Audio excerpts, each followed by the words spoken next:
Migraine ഹെഡേക്കും PCOD ഹെഡേക്കും ഒന്നാണോ എന്നുള്ളത് പല ആൾക്കാരും ചോദിക്കാറുണ്ട്.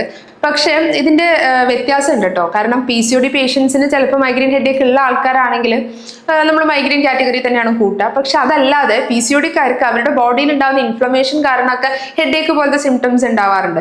അത് യൂഷ്വലി ഒരു രണ്ട് സൈഡിലും കാണുന്ന ഒരു ഹെഡേക്കാണ്. മൈഗ്രെയിൻ്റെ അത്ര സിവിയർ ഒന്നും അല്ല, കുറച്ചും കൂടെ ഡള്ളായിട്ടുള്ള പെയിൻ ആണ് അവർക്ക് വരാറുള്ളത്. ആൻഡ് ഇവർക്ക് ഇതിന്റെ കൂടെ തന്നെ ഈ പറയുന്ന പോലെ വയറിൽ ബ്ലോട്ടിങ് അല്ലെങ്കിൽ മൂഡ് സ്വിങ്സ് കാര്യങ്ങൾ, ഇറഗുലർ പീരീഡ്സ് ഒക്കെ PCOD ഹെഡേക്കിൽ ഉണ്ടാവുന്നതാണ്.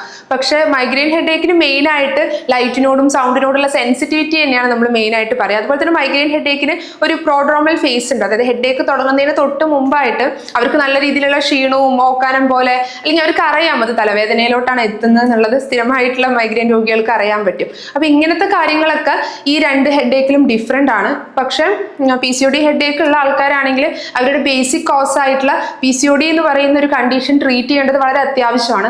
അതുപോലെ തന്നെ മൈഗ്രെയിനും PCODയും കൂടെ ഓവർലാപ്പ് ചെയ്തുള്ള കണ്ടീഷൻ ആണെങ്കിലും രണ്ടിനും ഈക്വൽ ഇമ്പോർട്ടൻസ് കൊടുത്തിട്ട് അതൊരു ഹോളിസ്റ്റിക് ആയിട്ട് ട്രീറ്റ് ചെയ്യുന്നത് തന്നെയാണ് എപ്പോഴും ഒരു നല്ല രീതിയിലുള്ള റിക്കവറിക്ക് ഹെൽപ്പ് ചെയ്യുന്നത്.